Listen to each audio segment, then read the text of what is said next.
There are moments in royal history that feel frozen in time. Not because of crowns, not because of ceremonies, but because of grief. And for millions of people around the world, one image has never truly faded. Two young princes walking behind their mother's coffin, while an entire planet watched in silence. But decades later, something unexpected has reopened those emotions all over again. A letter. Not just any letter.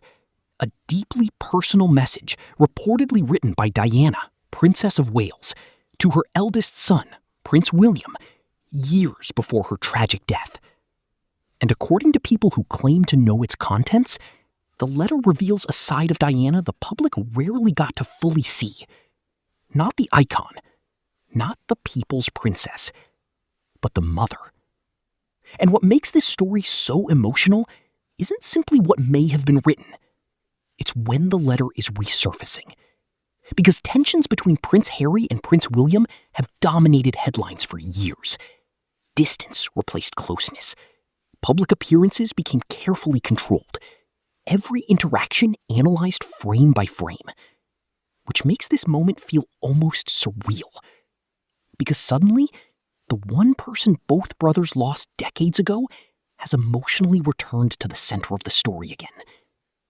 But before anyone even knew what the alleged letter contained, something else began drawing attention. The reaction. Not from the public, from William and Harry themselves. Reports surrounding Diana tribute discussions described an atmosphere that was far more emotional than expected.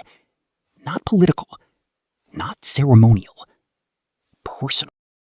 Before we get started, make sure to smash that like button and subscribe button, because you never know when YouTube decides to hide my videos from your homepage. And of course, leave your thoughts in the comments section. Now, let's jump into it. And people close to royal coverage began noticing something unusual.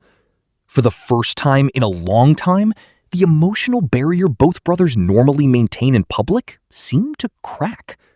Not dramatically, subtly, but enough for people to notice. And that's where the curiosity exploded. Because people started asking the same question. What exactly was in that letter that could still affect both princes so deeply after all these years? But here's where things start becoming more complicated.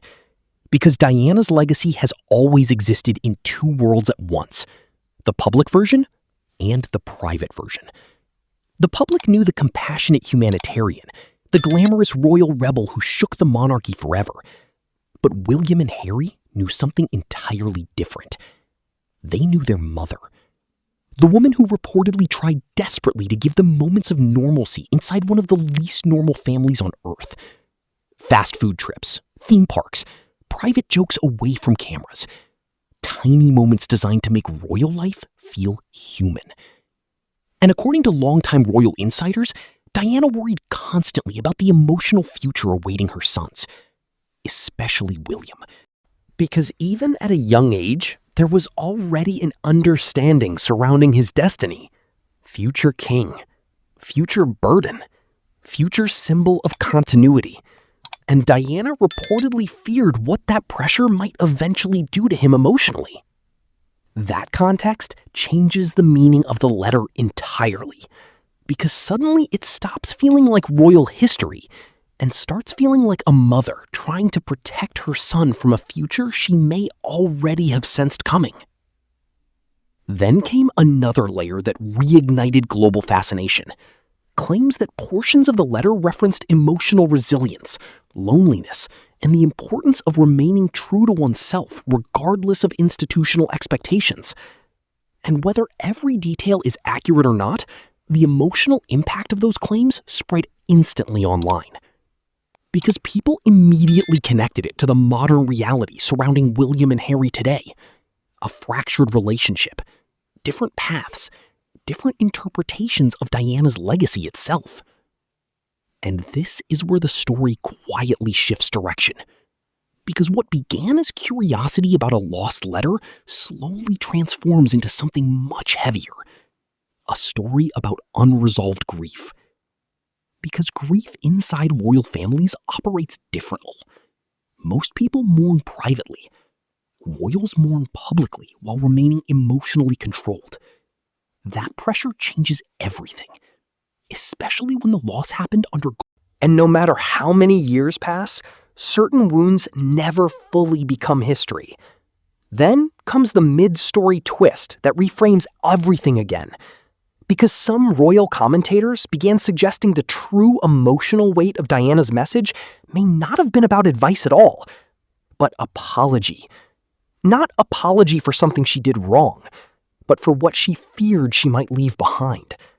That interpretation hit people hard, because suddenly viewers weren't imagining a princess writing to an heir. They were imagining a mother worried about whether her children would emotionally survive life inside the institution she herself struggled within. And once that perspective enters the story, every modern royal tension starts feeling different, especially the divide between William and Harry.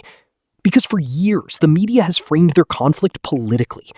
Institution versus independence, duty versus freedom, tradition versus reinvention.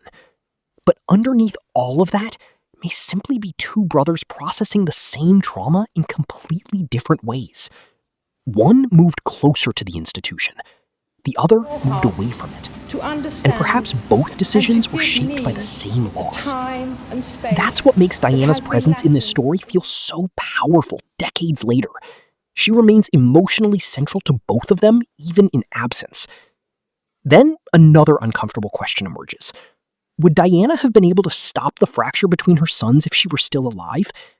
That question haunts royal discussions constantly, because nobody truly knows the answer.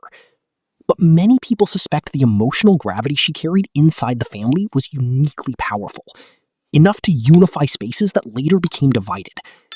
And perhaps that's why stories like this letter resonate so deeply. Not because people are obsessed with royal documents, but because they are searching for emotional truth inside a family often defined by emotional restraint. Then comes the final emotional shift. Because regardless of whether every reported detail about the letter is accurate, its impact reveals something undeniable about public fascination with Diana herself. The world never stopped mourning her. Not fully. And maybe William and Harry never did either. Because grief doesn't disappear simply because time passes, especially when memories are attached to unfinished conversations, unspoken advice, words someone wishes they could hear one more time. And perhaps that's why this alleged letter feels so emotionally overwhelming to people. It represents something universally painful. The idea of hearing from someone you lost long after they're gone. One final message. One final attempt at protection. One final reminder of love before history changed forever. And as the world watches William and Harry continue navigating lives shaped by duty, distance, media pressure, and memory, one haunting thought still lingers above everything else. If Diana were here today, would her sons still be standing so far apart?